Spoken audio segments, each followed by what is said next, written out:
murid-murid, bertemu lagi kita dalam video cikgu. Kali ini, cikgu ingin berkongsi pula tentang ayat penutup rumusan BM, SPM, KSSM.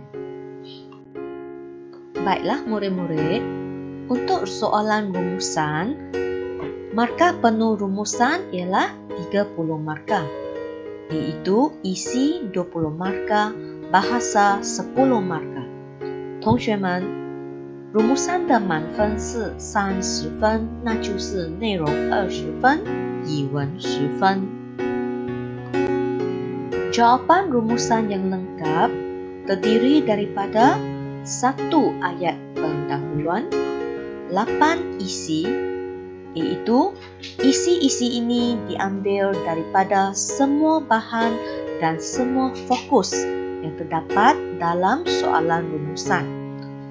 Dan elemen yang ketiga ialah 1 ayat penutup。同学们，完整的rumusan答案包括了一句开头、8个内容和一句结尾。8个内容方面是根据每个资料和每个焦点的。Inilah beberapa video yang telah cikgu sediakan tentang rumusan BM SPM. Yang pertama, cikgu telah menyediakan satu video tentang panduan umum rumusan. Seterusnya, video siri kedua berkaitan dengan ayat pendahuluan rumusan, dan yang ketiga berkaitan dengan panduan mengenal pasti isi rumusan.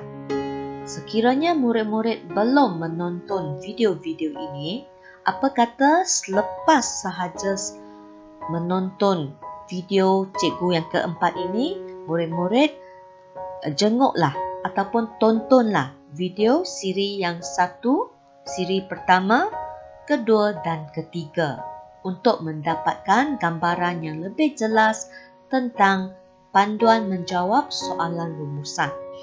同学们，你们注意看这边，老师在前几个星期里已经准备了这3集的视频。第一集有关panduan umum rumusan，就是简单的介绍rumusan。第二集就是关于怎么样写rumusan的开头，和第3集就是怎么样去确认rumusan的内容。这3集视频，如果你们还没有观看，等下看完了这个第4集的，你们再看回去第1、第2和第3集的视频。Murid-murid, mari kita lihat panduan menulis ayat penutup. Yang pertama, kesimpulan atau penutup perlu ditulis berdasarkan tema bahan. Yang kedua, tulis 1 ayat penutup yang lengkap sahaja. Dan yang ketiga, 1 ayat penutup yang lengkap diberi 2 markah。同学们，我们的结尾是根据资料的主题写的，我们只写一句完整的结尾，接着就是完整的结尾得2分。Panduan keempat ialah ayat penutup terdiri daripada tema, cadangan, dan kesan atau harapan. Yang kelima, penutup ditulis dalam perenggan terakhir jawapan rumusan. Yang keenam, perkataan pertama dalam ayat penutup ialah kesimpulannya。同学们，我们的结尾的造句有主题、建议和期望或后果。rumusan 的结尾就是写在rumusan答案的最后一段，接着就是结尾的第1个字，一定要写kesimpulannya。同学们一定要记得哦。Panduan 7A, formula 1 ayat penutup. Perhatikan formula ini bermula dengan perkataan kesimpulannya. Siapa, campur buat apa, dan mengapa. Siapa di sini boleh terdiri daripada berbagai pihak, semua pihak, ibu bapa, pihak kerajaan, pihak sekolah, masyarakat, dan sebagainya. Elemen kedua, buat apa. Jadi untuk bahagian buat apa ini, kita tuliskan cadangan tindakan berkaitan tentang tema.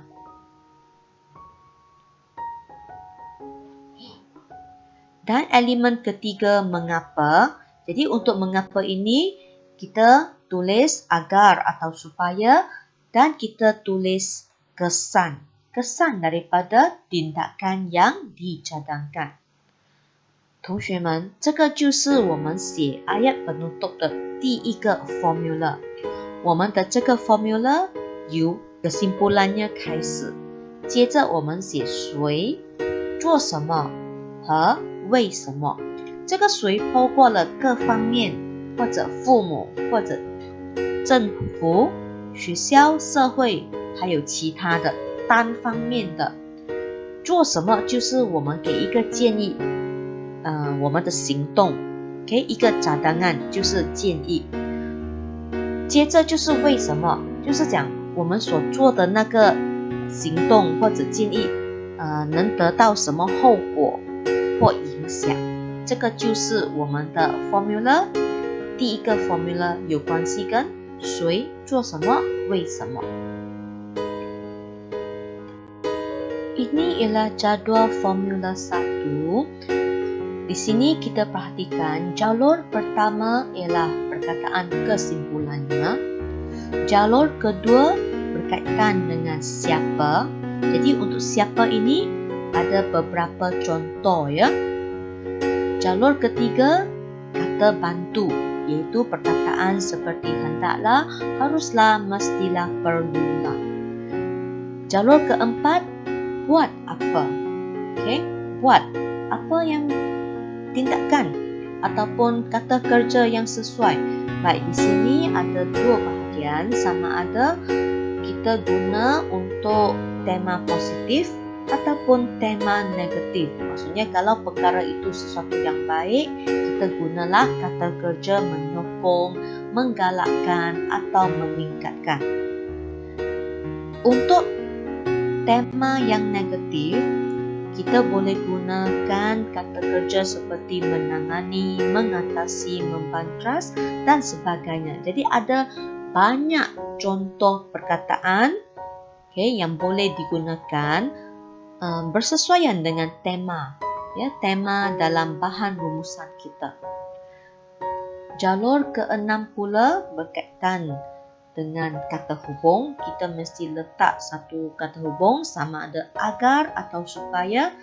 Dan jalur ke-7 ialah bahagian kesan atau harapan. Jadi di sini cikgu telah senaraikan 7 contoh harapan yang boleh kita gunakan untuk ayat penutup. Dan ayat harapan ataupun frasa harapan ini berkaitan dengan tema kita ya.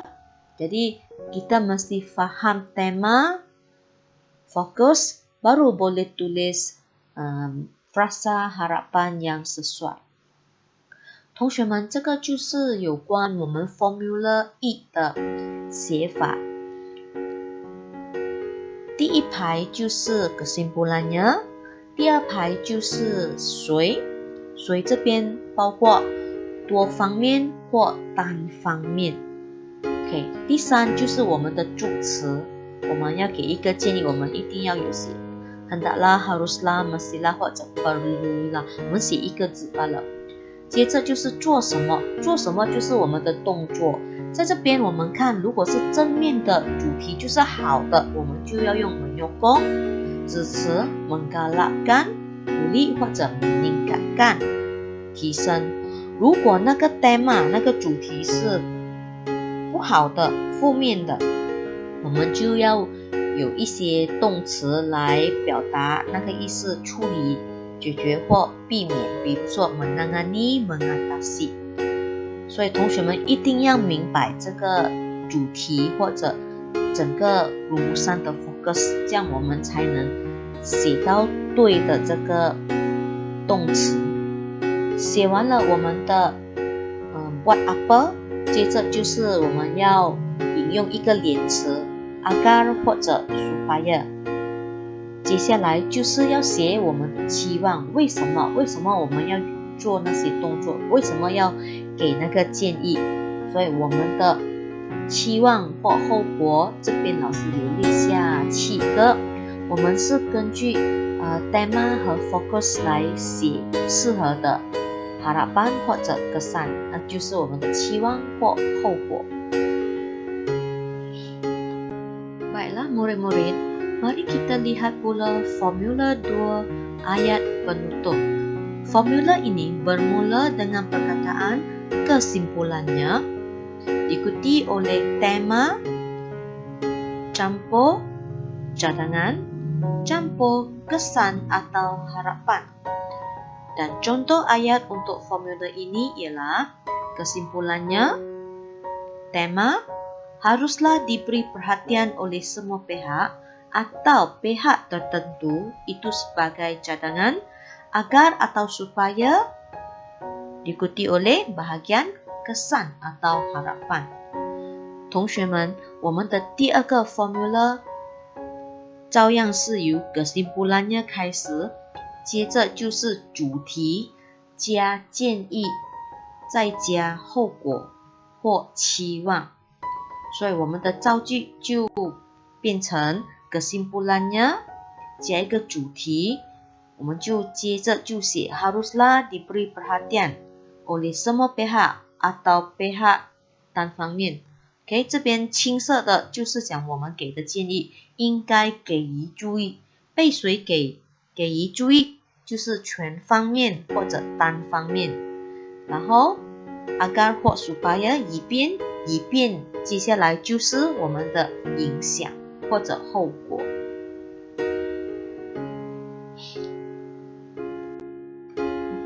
Murid-murid, dalam kedua-dua formula bagi ayat penutup tadi, tentulah murid-murid perhatikan terdapat bahagian hujung dalam ayat penutup itu. Itu ialah kesan atau harapan.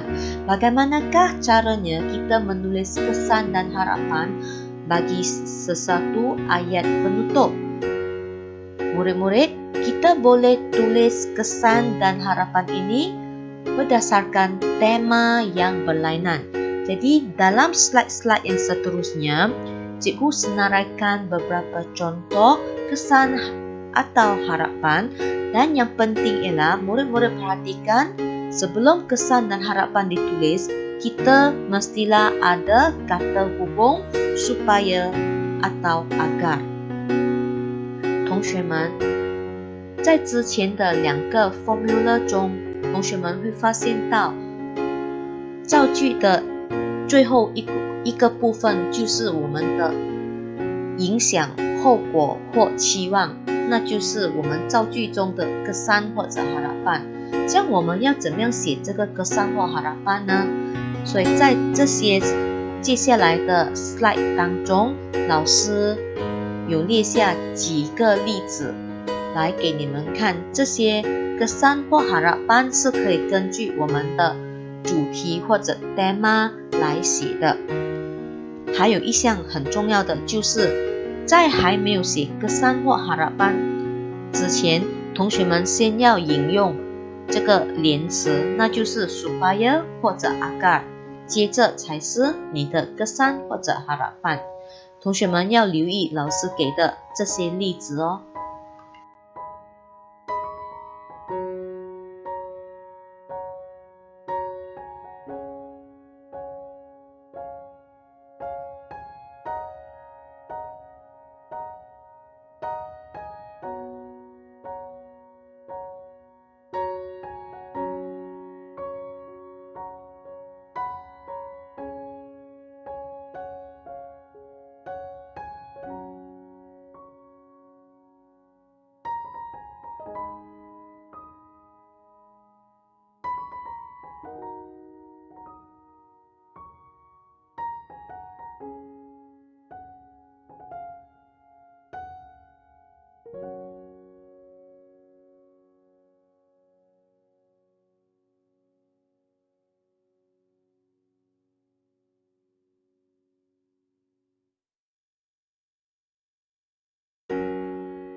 Murid-murid, mari kita lihat contoh ayat penutup berdasarkan formula 1, iaitu kesimpulannya siapa, buat apa, mengapa. Contoh yang pertama, kesimpulannya semua pihak hendaklah bekerjasama memartabatkan kesenian batik di negara kita agar industri batik dapat berkembang maju. Jadi kita perhatikan, cikgu telah asingkan perkataan tersebut mengikut warna.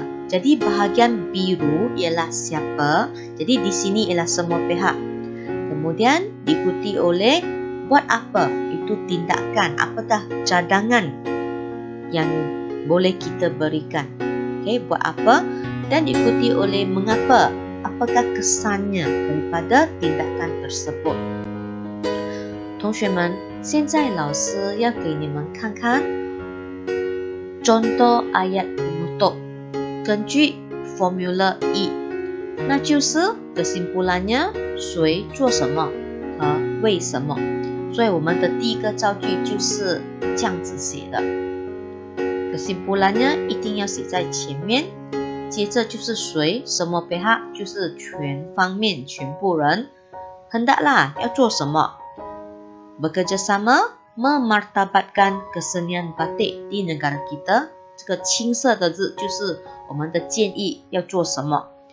接着就是以便 agar 什么 agar 为什么要做这个建议 agar industri batik dapat berkembang maju。所以这个可色的就是我们的这个影响后果或者我们的期望。Seterusnya contoh kedua bagi formula 1, kesimpulannya pihak sekolah haruslah menerapkan disiplin dalam kalangan murid supaya insan yang berkualiti dapat dilahirkan. Jadi dalam ayat penutup ini kita masih lagi menggunakan perkataan pertama, kesimpulannya, diikuti oleh pihak, iaitu pihak sekolah. Buat apa? Menerapkan disiplin dalam kalangan murid. Kenapa? Supaya insan yang berkualiti dapat dilahirkan. Jadi di sini kita akan nampak ya, kita masih lagi menerapkan formula 1, okay, yang membawa cara seperti siapa, buat apa, mengapa. 同学们，这个第一个 formula 我们再看看第二个例子，那就是还是一样，我们用 kesimpulannya 谁，我们现在是看单方面 pihak sekolah 可以做什么 menerapkan disiplin dalam kalangan murid。 那为什么呢？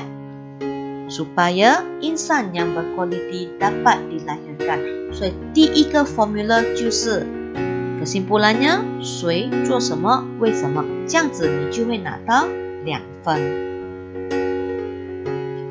ayat yang lengkap murid akan dapat 2 markah untuk penutup。Seterusnya, mari kita lihat pula contoh ayat penutup bagi formula 2. Formula 2 kita ialah kesimpulannya tema campur cadangan campur kesan atau harapan. Ayatnya berbunyi begini. Kesimpulannya, tema haruslah diberi perhatian oleh semua pihak atau pihak tertentu agar atau supaya dan kesan. Jadi daripada formula ini, murid-murid bolehlah menulis penutup yang pertama, iaitu kesimpulannya, kesenian batik di negara kita haruslah diberi perhatian oleh semua pihak agar industri batik dapat berkembang maju. Jadi di sini kita tekankan kita bahagian yang berwarna ungu ini ialah tema. Jadi seperti tadi contoh formula pertama, kita juga ada ya tentang batik. Tetapi ini ialah cara kedua, mengikut formula kedua. Murid-murid boleh pilih sama ada nak guna formula 1 atau 2. Jadi formula 2 ini kita guna ayat pasif ya. Tema haruslah diberi perhatian oleh semua pihak ataupun pihak tertentu. Okay, dalam petikan ini semua pihak lah ya, kita guna semua pihak agar industri batik dapat berkembang maju. 同学们，这个又是我们的 Formula 2的结尾。这个结尾由 kesimpulannya 开始，接着就是主题加建议加后果或期望。所以我们的造句就是还是要用到 kesimpulannya。我们的主题是 kesenian batik di negara kita， 然后我们就写 haruslah diberi perhatian oleh semua pihak， 应该给予注意，备权方面给予注意，以便 agar industri batik dapat berkembang maju. Okay, jadi ayat formula ini masih mempunyai bahagian kesan atau harapan, ya, seperti dalam formula 1。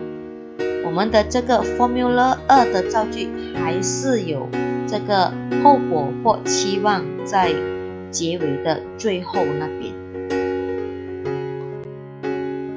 Ini pula contoh kedua bagi penutup formula kedua. Okay, jadi setiap formula cikgu berikan 2 contoh ya untuk murid-murid lebih faham lagi bagaimana caranya kita tulis setiap formula tersebut.